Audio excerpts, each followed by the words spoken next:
Good morning all friends. मेरे legal advice by Sheikh Javed Mohammad advocate channel पर आपका स्वागत है। आज के हमारे वीडियो का टाइटल है BNS 2023 की धारा 2 की उपधारा विश्वास करने का कारण। एक बड़ा ही महत्वपूर्ण टॉपिक है जो BNS की 39 परिभाषाओं में से ये एक परिभाषा है। इससे पूर्व में तकरीबन 28 वीडियो अलग अलग परिभाषाओं पर बना चुका हूँ और ये जो विश्वास करने का जो कारण है ये 29वें नंबर की परिभाषा में दिया गया है BNS की। पहले ये जो BNS है इसमें एक लगाए 358 धारा हैं और 1 जुलाई 2024 को लागू किया गया है। फौजदारी के केसों में इसी में दंड और परिभाषाएं दी गई हैं। पहले मैं आपको बुक में से पढ़ के पूरी जानकारी बता देता हूं और उसके बाद जो ई बुक मैंने उदाहरण के साथ सरल शब्दों में आपके लिए तैयार की, आगे की जानकारी मैं आपको उसमें से दूंगा। इसमें परिभाषा दी गई है विश्वास करने का कारण। कोई व्यक्ति किसी बात का विश्वास करने का कारण रखता है, यह तब कहा जाता है जब वह उस बात के विश्वास करने का पर्याप्त हेतुक रखता है, अन्यथा नहीं। मतलब वो परिस्थिति और कंडीशंस देखी जाएंगी, वो हालात देखे जाएंगे कि आखिर विश्वास करने का कारण क्या है। इसको अंग्रेजी में जो बताया गया है, reason to believe a person is said to have reason to believe a thing if he has sufficient cause to believe that thing but not otherwise। ये बुक में सर परिभाषा दी गई है। अब इसको जो ई बुक में तैयार किया गया तो उसमें हम समझेंगे विधिक उदाहरण। पुलिस जांच में विश्वास का क्या अर्थ माना जाएगा।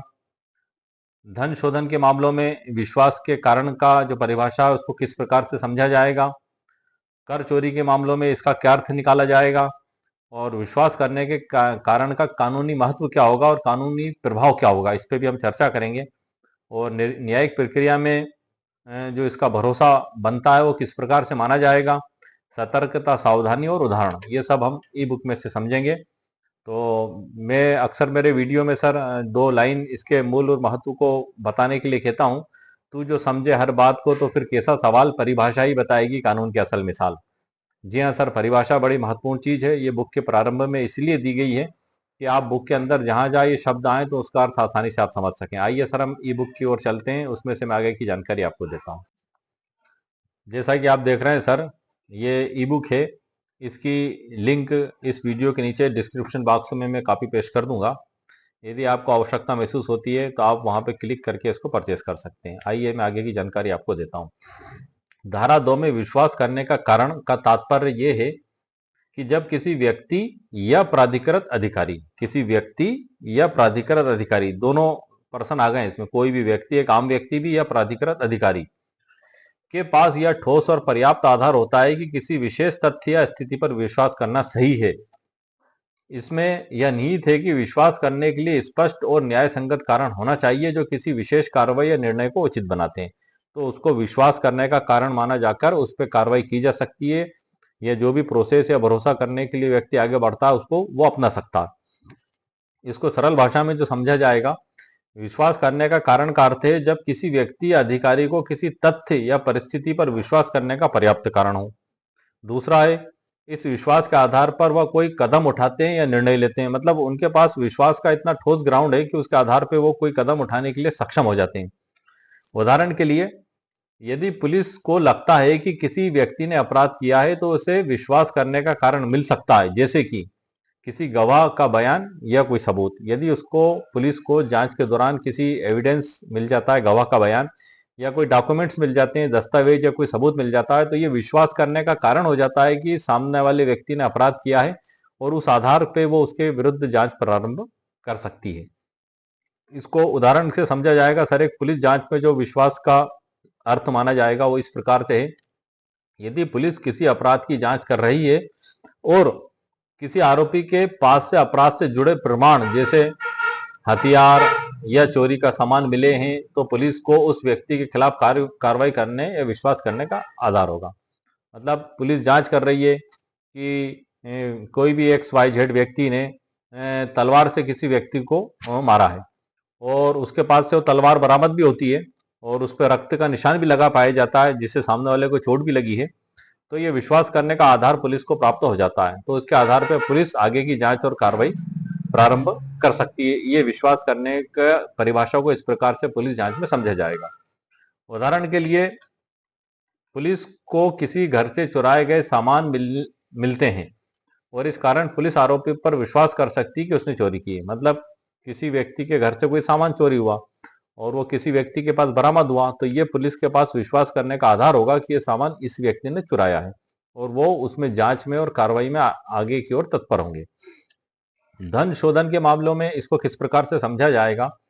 यदि किसी अधिकारी को किसी व्यक्ति के बैंक खाते में असामान्य लेन देन के बारे में जानकारी मिलती है, तो उस अधिकारी को विश्वास करने का कारण हो सकता है कि यह धन शोधन से संबंधित मामला हो सकता है। मतलब बैंक मैनेजर हुआ जैसे, उनको जानकारी मिलती है कि अचानक से कोई बड़ी रकम किसी व्यक्ति के बैंक खाते में जमा हो गई, तो वो उसकी सूचना सूचना उनके बड़े अधिकारी को देंगे और उसकी जांच की जाएगी। अगर वो पर्याप्त आधार प्रस्तुत कर देता है, जैसे कि किसी व्यक्ति ने उसकी खेती की जमीन विक्रय की है और वो उसकी रजिस्ट्रियां प्रस्तुत कर देता है या बैंक मैनेजर साहब को बता देता है, तो वो विश्वास करने का आधार माना जाएगा कि इस जगह से उनके पास इतनी बड़ी रकम आई है। और यदि ये भी आधार नहीं है तो एक डाउटफुल कंडीशन हो जाती है, तो उसको संदेह के घेरे में मान के उसको विश्वास करने का आधार मानते हुए उस पर आगे की कार्रवाई की जाती है। उदाहरण, एक बैंक अधिकारी ने देखा कि किसी व्यक्ति के खाते में बड़ी रकम अचानक जमा हुई है, जिससे वह मान सकता है कि धन शोधन का मामला हो सकता है। कर चोरी के मामलों में सर इसको किस प्रकार से समझा जाएगा? आयकर अधिकारी को यदि किसी कंपनी के दस्तावेजों में असंगतियां मिलती हैं, तो यह मान सकता है कि कर चोरी हो रही है और इसे विश्वास करने का कारण मिल सकता है। ये भी कर चोरी के मामलों में इस प्रकार से इसको समझा जाएगा। उदाहरण, एक कंपनी के खाते में दर्शाए गए आंकड़े असत्य प्रतीत होते हैं, जिससे आयकर विभाग को इस पर विश्वास होने का कारण मिलता है कि कर चोरी हो रही है और वो फिर उसमें आगे की जांच प्रारंभ कर सकते हैं, इसको बेसिक आधार मान के, जहां से उनको वो गड़बड़ पकड़ में आई है, जो जिससे उनको विश्वास हुआ कि हाँ, ये वास्तव में इसमें कोई ना कोई इलीगल गतिविधि हो रही है। विश्वास करने का जो कानूनी महत्व है सर, वो क्या होगा? कार्रवाई करने का अधिकार प्राप्त हो जाएगा सबसे पहले। जब किसी अधिकारी को विश्वास करने का कारण होता है तो वह कानूनी कार्रवाई करने का अधिकार प्राप्त करता है। नंबर एक चीज होगी। नंबर दो, पुलिस में इसको जो समझा जाएगा उसका एक अच्छा उदाहरण है जो मैं आपको बताने जा रहा हूँ। पुलिस को यदि किसी अपराधी के बारे में ठोस सबूत मिलते हैं तो वह उस पर आरोप लगा सकती है और गिरफ्तार कर सकती है। ये पुलिस को भी विश्वास करने का कारण मिल जाएगा। न्यायिक प्रक्रिया में भरोसा इसमें किस प्रकार से किया जाएगा कि न्यायालय में यदि किसी मामले में अदालत को किसी पक्ष के द्वारा प्रस्तुत किए गए तथ्यों पर विश्वास करने का कारण मिलता है, तो उस आधार पर निर्णय ले सकती है। मतलब यदि न्यायालय जजमेंट देने से पहले जो डॉक्यूमेंट्स वादी प्रतिवादी के द्वारा प्रस्तुत किए जाते हैं या पुलिस के द्वारा जांच के दौरान जो जब्त की गई सामग्री प्रस्तुत की जाती है, तो न्यायाधीश महोदय को, जज साहब को, यह आधार प्राप्त हो जाता है निर्णय लेने में कि हाँ, इसने अपराध किया है या नहीं किया है। उदाहरण, अदालत को यदि एक गवाह का बयान भरोसेमंद लगता है तो वह उस बयान को प्रमाण के रूप में स्वीकार कर सकती है। ये डॉक्यूमेंट्स के रूप में भी हो सकता है सर। सतर्कता और सावधानी क्या बरतना चाहिए इसमें? यह सुनिश्चित करने के लिए कि कोई कार्रवाई पूरी तरह से उचित और सही हो, अधिकारी को विश्वास करने का कारण होना चाहिए। मतलब वो उसकी जांच के पैमाने पे पूर्णतः खरा उतरना चाहिए, तो उसको विश्वास करने का कारण होगा कि यहाँ कार्य पूर्ण रूप से ईमानदारी से किया जा रहा है और ये व्यक्ति अपराधी नहीं है, कोई डाउटफुल स्थिति नहीं है। उदाहरण, यदि किसी कर्मचारी पर भ्रष्टाचार का आरोप है तो प्रशासन को उसके खिलाफ कार्रवाई करने से पहले उन तथ्यों पर विश्वास करना होगा जो उससे गलत काम करने का कारण बनाते हैं। ये उसके जांच का बेसिक आधार होगा। इसको हम एक उदाहरण से समझ सकते हैं।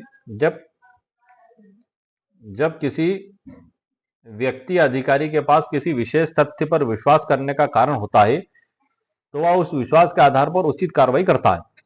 यह विश्वास कुछ प्रमाणों, गवाहों या अन्य सबूतों पर आधारित हो सकता है जो कार्रवाई करने के लिए पर्याप्त होते हैं, जैसा कि मैंने आपको वीडियो के प्रारंभ में ही बताया था।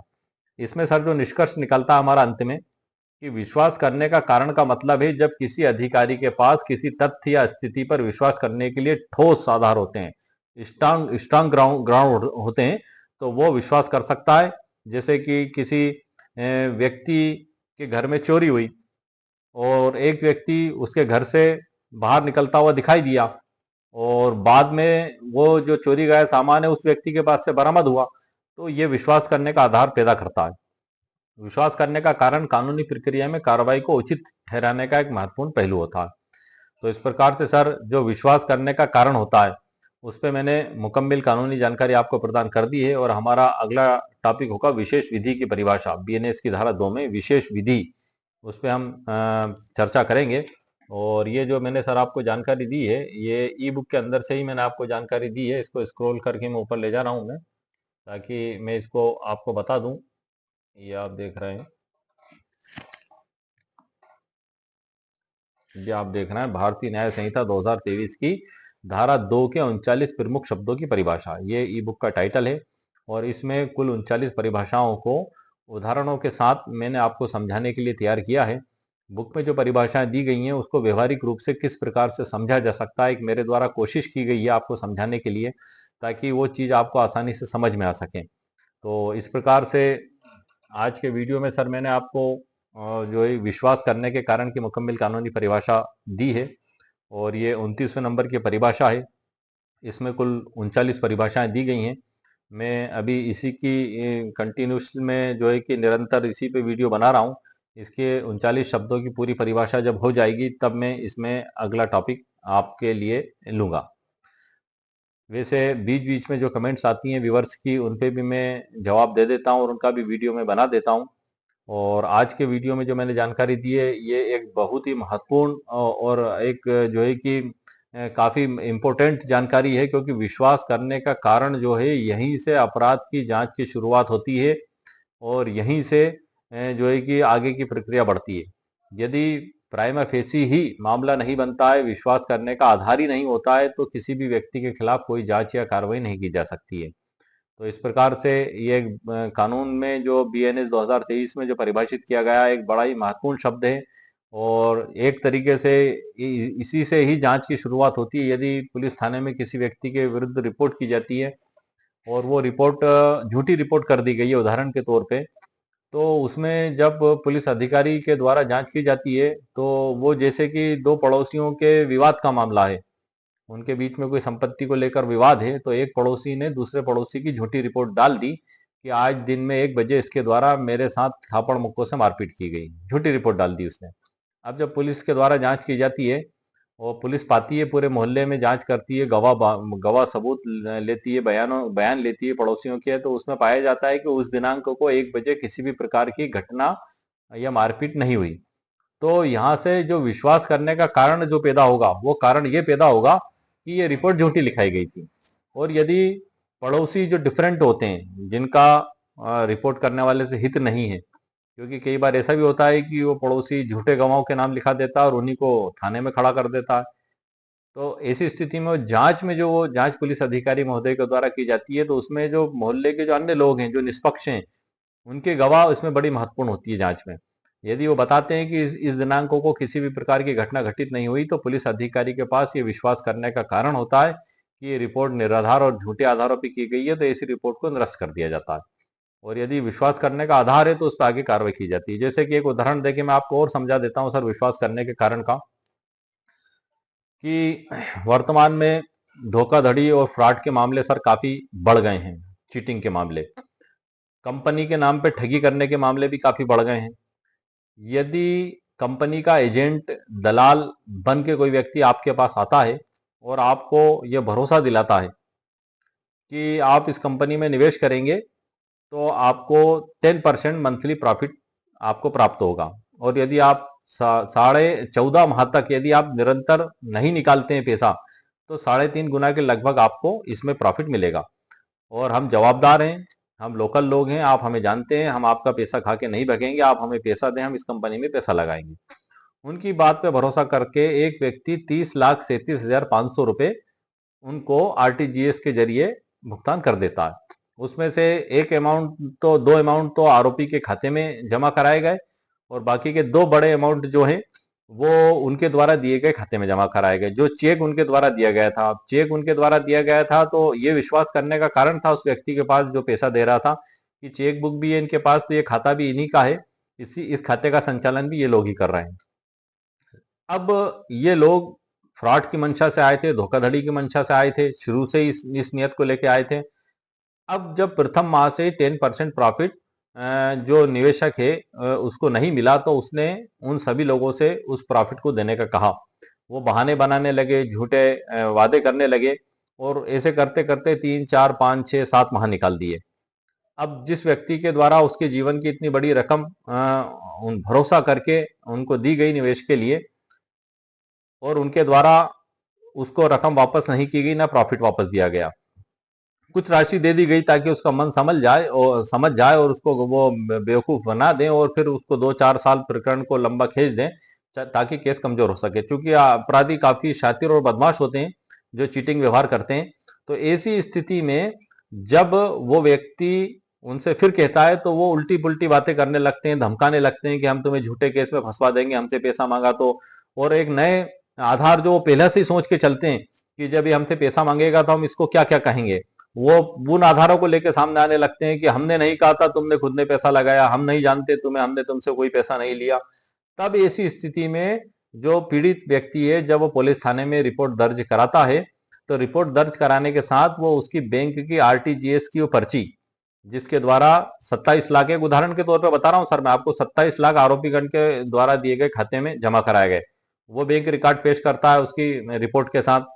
और आरोपीगण के द्वारा जो चेक दिया गया था वो पेश करता है, जिससे वो बैंक रिकॉर्ड भी पेश करता है जो आरोपीगण के खाते में जमा कराए गए थे ऑनलाइन।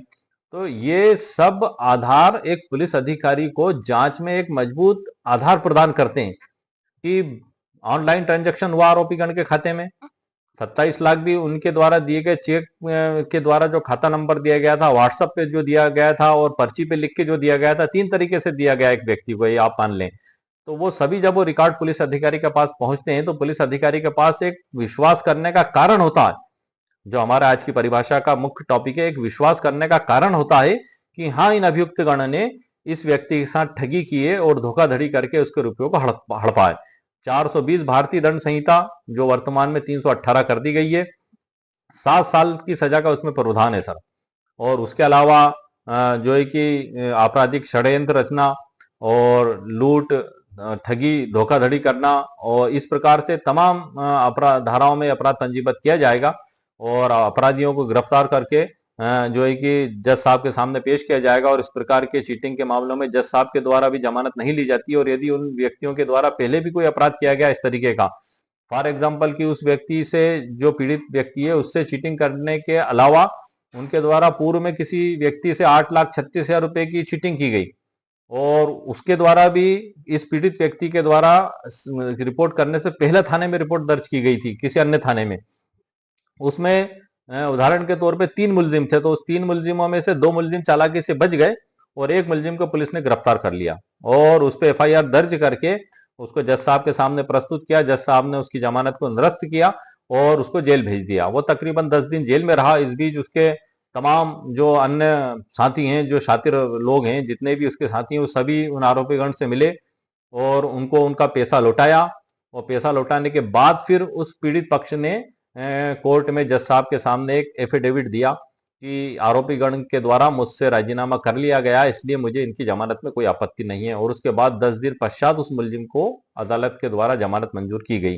तो ये पूरा रिकॉर्ड जो पहले हो चुका है, न्यायालय की आदेश पत्रिका, उसके मुलजिम के खिलाफ एफआईआर और अन्य जो अपराध उनके द्वारा किए गए, ये भी यदि वो पीड़ित पक्ष जिसके साथ 30,37,500 रुपए की चीटिंग हुई है, वो यदि पुलिस थाने में पुलिस अधिकारी महोदय के समक्ष प्रस्तुत करता है तो ये भी विश्वास करने का कारण होता है सर, एक विश्वास करने का आधार पैदा करता है पुलिस अधिकारी के समक्ष कि इन मुलजिमों के द्वारा पहले भी इस प्रकार के धोखाधड़ी, चीटिंग और ठगी का अपराध किया गया है।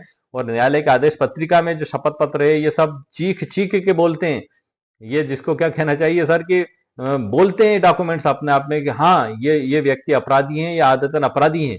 और पुलिस अधिकारी के पास एक ठोस विश्वास करने का ठोस आधार पैदा हो जाता है। इसके आधार पे वो कार्रवाई करके मुलजिमों को गिरफ्तार करके और जज साहब के समक्ष चालान प्रस्तुत करती है, जहां से उनको जेल भेज दिया जाता है। इस प्रकार के अपराधी समाज में काफी फैले हुए हैं सर।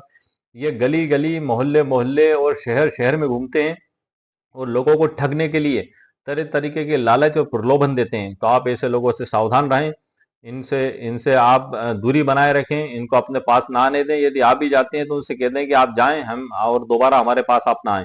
और संभव हो सकता है आपको तो आप पुलिस थाने में भी इसकी इंफॉर्मेशन भी दे दें कि कुछ लोग ठगी करने की मंशा से लोगों से मिल रहे हैं और झूठे आश्वासन, लालच दे रहे हैं। पुलिस अधिकारी महोदय के द्वारा उनको बुलाकर पूछताछ और जांच की जाएगी और यदि उनके पास कोई डॉक्यूमेंट्स नहीं पाया गया और किसी निराधार आधार पर वो कार्रवाई कर रहे हैं तो उनके खिलाफ कानूनी कार्रवाई की जाएगी।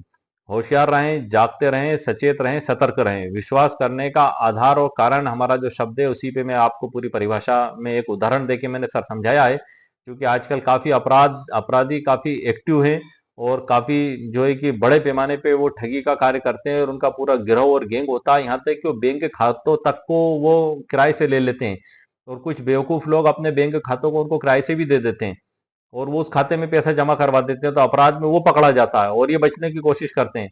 यहाँ तक कि इनके तार आगे तक भी जुड़े होते हैं ऑल इंडिया लेवल पर। ये जूम मीटिंग लेके भी लोगों को बरगलाते हैं। एक जूम मीटिंग लेके 200-500 लोगों को इकट्ठा करके और उनको झूठे आश्वासन देते हैं और जब इनके खिलाफ एफआईआर दर्ज होती है तो तमाम जूम मीटिंगों को और उन वीडियो को डिलीट कर देते हैं और अपने पहले से सोचे हुए बचाव को कि यदि हम पकड़ा गए तो हमें क्या बचाव लिया जाएगा, उन बचाव पे वो आके और अपने डिफेंस रखने लगते हैं। तो ऐसे अपराधी लोगों को आप होशियार रहें ऐसे अपराधियों से और उनके खिलाफ तुरंत कार्रवाई करें। यदि आपके साथ इस प्रकार की घटना हो गई है तो आप बिल्कुल ना घबराएं, क्योंकि आपके पास जो डॉक्यूमेंट्स हैं वो पुलिस अधिकारी को विश्वास करने का आधार पैदा करेंगे। जो आपका ट्रांजेक्शन है वो चीख चीख के बोल रहा है कि हाँ, ये अभियुक्त गण के खाते में पैसा गया है।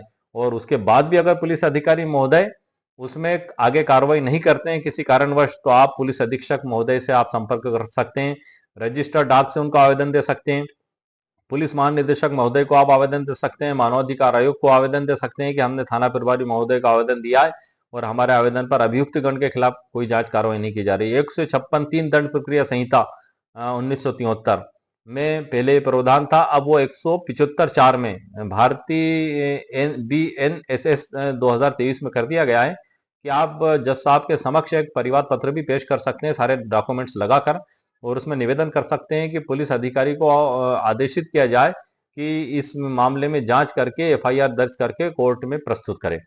तो इस प्रकार से इन प्रकार की कार्यों में कुछ समय लग सकता है जांच में, लेकिन आप धैर्य बनाए रखें और ऐसे अपराधियों को आप बिल्कुल ना छोड़ें, उनके खिलाफ कार्रवाई करें, क्योंकि ऐसे अपराधी यदि समाज में किसी कारणवश छूट गए तो वो दोबारा अपराध करेंगे, उनके हौसले डबल हो जाएंगे, वो सीना तान के घूमेंगे और जिस व्यक्ति का पैसा खाया है उसको डराने धमकाने की भी कोशिशें करेंगे और इस प्रकार के अपराधों में वो लगातार आगे बढ़ के कई लोगों की जिंदगियों को बर्बाद करेंगे। कई लोगों की जीवन भर की जमा पूंजी उन्होंने इकट्ठी की और अब विश्वास करके भरोसा करके उन अपराधियों को दी और उनके द्वारा धोखाधड़ी और चीटिंग की गई। तो ऐसे अपराधियों का ठिकाना जेल है, ऐसे अपराधियों का ठिकाना जेल ही है सर। ऐसे लोगों पे आप बिल्कुल रहम ना करें और ऐसे लोगों से आप दूरी बनाए रखें, अपने परिचित और साथियों को भी जागरूक और सचेत रखें। कई बार ये ब्लैकमेलिंग का भी कार्य करते हैं कि जब आपने इनको मोटी रकम दे दी तो आपसे कहते हैं कि ये कंपनी इन इन जगह निवेश करेगी और वहां से कमा के आपको पैसा देगी। आपसे पैसा लेते टाइम ये बात कहते हैं, आपको ना किसी को जोड़ना है लेकिन ना किसी से आपको मिलना है, लेकिन वास्तव में वो इस तथ्य को छुपाते हैं और वो धोखाधड़ी करने की मंशा से ही आपसे इस प्रकार से पैसा लेने के लिए इस प्रकार का झूठ बोलते हैं। और जब आप पैसा मांगने जाते हैं तो आपको ब्लैकमेल करके कहते हैं कि आपका पैसा डूब जाएगा यदि आप इसमें लोगों को नहीं जोड़ोगे तो। अब यदि किसी व्यक्ति ने 30,37,500 की रकम लगा दी तो वो एकदम सख्ते में आ जाता है और उनसे विवाद करता है, तो वो कहते हैं कि हम कंपनी से आपका पैसा नहीं निकलने देंगे, आपका पैसा नहीं आएगा, आपको नुकसान हो जाएगा। उस पे बड़ा भारी मानसिक दबाव बनाते हैं। तो आप ऐसे लोगों के मानसिक दबाव में भी ना आए और न ऐसे अपराधियों का सहयोग करें और तुरंत पुलिस थाने में इनकी शिकायत करें और आपके पास जो डॉक्यूमेंट्स हैं वो पुलिस अधिकारी को विश्वास करने का आधार प्रदान करेंगे और जज साहब के सामने जब मुकदमा जाएगा तो ये सभी दस्तावेज एक विश्वास करने का कारण और ठोस आधार प्रदान करेंगे, एक एविडेंस होगा, एक सबूत होगा और ऐसे अपराधियों को जरूर सजा मिलेगी और आपको आपके पैसे की भी रिकवरी जरूर होगी।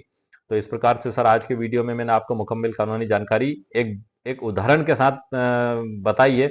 ये एक उदाहरण बताने का मकसद भी मेरा यही था कि विश्वास करने का जो कारण है वो सभी दस्तावेज आपके पक्ष में प्रदान करेंगे। तो उम्मीद है सर आपको मेरा वीडियो पसंद आया होगा। मेरे वीडियो को आप लाइक भी करें, शेयर भी करें और सब्सक्राइब भी करें। ओके, शुक्रिया, थैंक यू सर।